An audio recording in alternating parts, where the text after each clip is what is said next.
Hi everyone, Steve here from the Vinyl Record Mission, and today I'm going to share something with you about 7 iconic artists that will absolutely frighten you. Your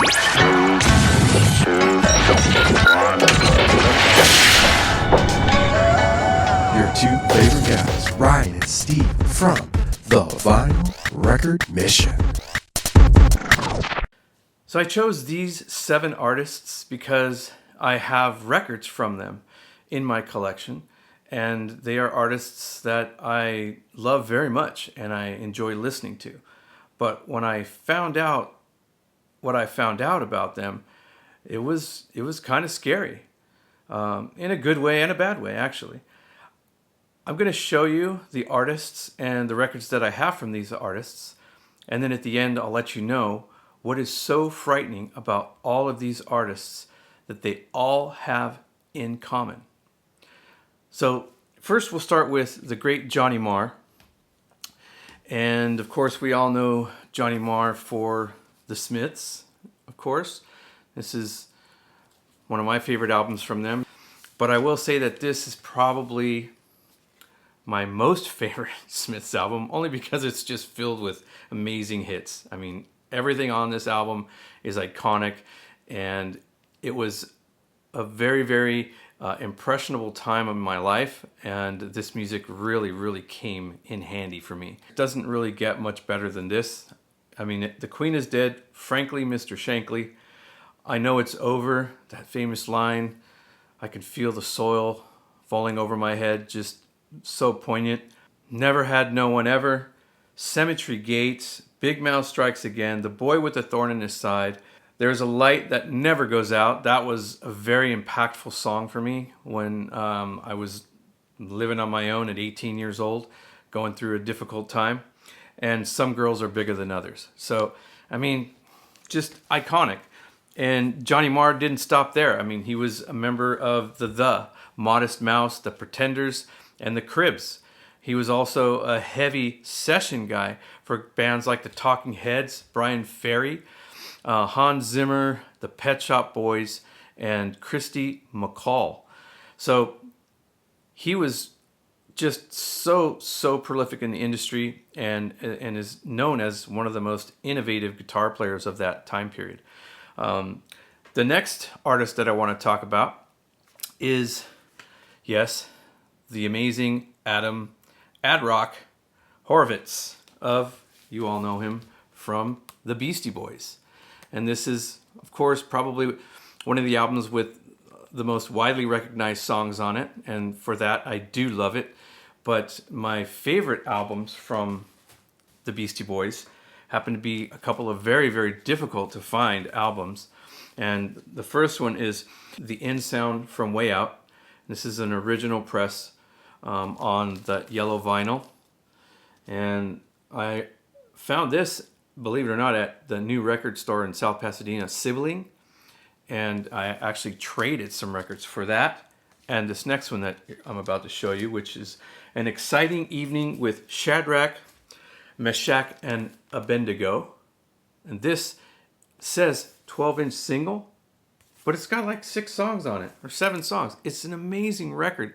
I mean, blow your mind amazing. This is some of my favorite Beastie Boys music right here. And so yes, Adam Ad Rock Horowitz also has something very frightening that I will share with you about him that he has in common with Johnny Marr, as well as the amazing drummer Larry Mullen Jr. from the band U2. And this, for sentimental reasons, is one of my favorite records from them. And it got a lot of play during my senior year in high school, which was a very emotional year for us. I don't know if you guys can relate to that. But I also really love this, Rattle and Hum. This was an outstanding record and an outstanding concept. Having B.B. King come in and perform with them just gives me chills every time I watch that documentary. And then, of course, this was also a very impressionable time in my life. Joshua Tree, a lot of great songs on this album as well. So that falls into that favorites category. But I think my most favorite album from them from an artistic standpoint, and I think where they really showed their diversity and that they could do whatever they wanted and still be successful, is this one right here. Yep, and that's Octoon Baby. And this is the UK press, beautiful condition. And I got this, I have to say, it is that much more iconic because I got it at the recently closed down Glass House in Pomona. Yes, I picked this off the wall when Alex was there, and Record Safari gave me a nice deal on this, and I'm so happy to have it in my collection. It is one of my prized possessions. Moving on, we have the beautiful Annabelle Wynn. Yes, isn't that beautiful? From Bow Wow Wow. She is also a suspect in this frightening information that I'm going to share with you in just a minute. And this is their album, I Want Candy, original pressing. And all I need is one. This one right here. Yeah, Annabelle.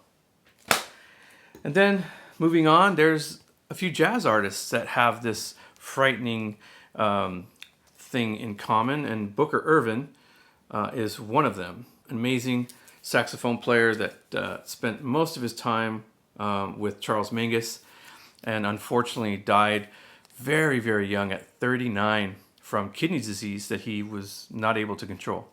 I wouldn't doubt if it was due to diabetes, but yeah, he was gone from us in 1970, and yeah, very, very young. And this is on the Barclay. This is a later press. I don't have any OG stuff from him.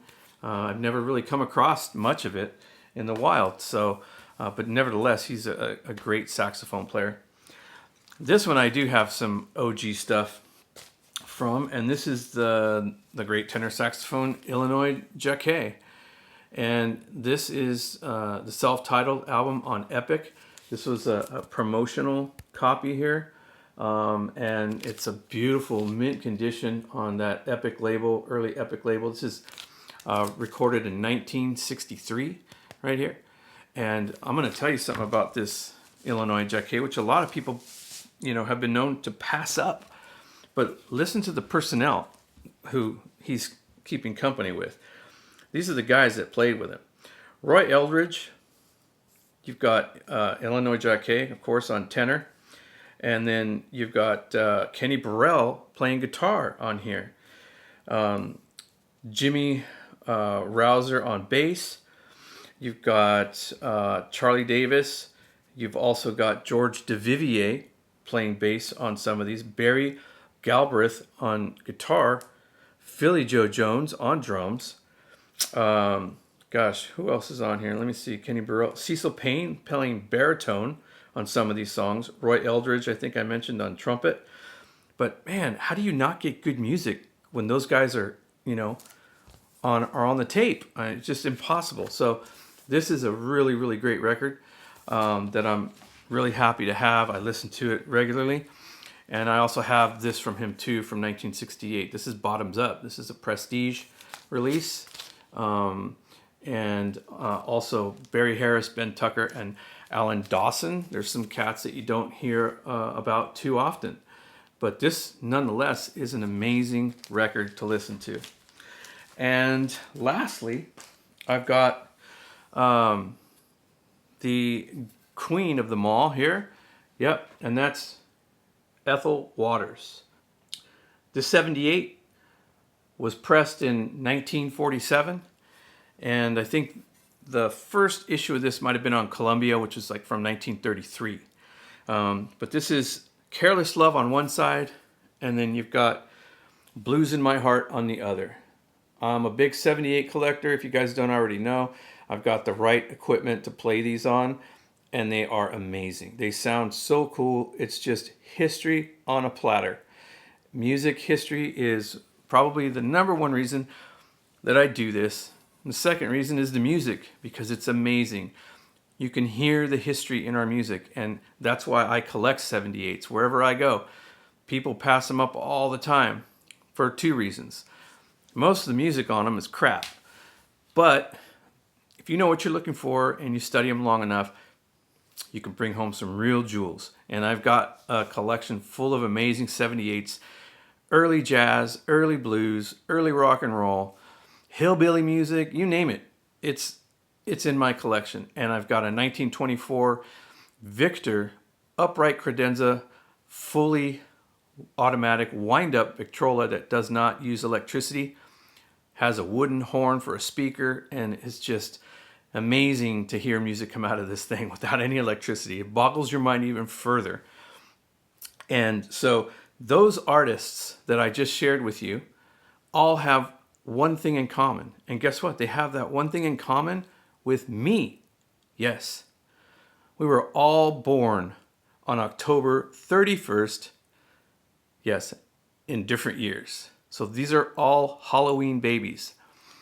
And Johnny Marr was born on the 31st in 1963, which makes him 61 years old. And then you've got, let's see, who else? Adam Horovitz, Ad-Rock. He was born in 1967, which makes him about my age, 57 years old. And then Larry Mullen Jr. was born a couple years earlier, 1961. He's 63 this year. And then you've got Annabelle Lewin, still looking fine, born in 1966. She's at the ripe age of 57, just like I am going to be. And then we've also got Booker Irvin, who didn't make it very long. He passed away in 1970, it says. 1970. I don't have all this memorized, so I got a little cheat sheet here. I hope you don't mind. And then Illinois Jacquet died in 2004. He made it to the ripe old age of 81. Ethel Waters, she made it to 80 years old. She died in 1977 at the age of 80. She would be 128 years old this year. Yeah, she's an oldie, really is. But those are the people that I know were born on the same day as I was, and that I actually have music from. There are others, and I'll give you a quick list of who those guys are. So the drummer from My Bloody Valentine, Colm Kozoig, however you say that. He's born in 1964 on Halloween. He's 60 years old. He also played with Mazzy Star in the Warm Inventions. The lead singer, Robert Pollard, from Guided by Voices, was born on October 31st, 1957. He's 67 years old. Wow, he's up there, huh, for a rocker? And then you've got Vanilla Ice. Yeah. And out of all these artists, he's born on the exact same day as I was. Why couldn't it be Johnny Marr? Or why couldn't it have been Annabelle Lewin? No, my birthday is shared with Ice Ice Baby. That's not very nice, baby. Anyways, hey, what can I say? I don't choose these things.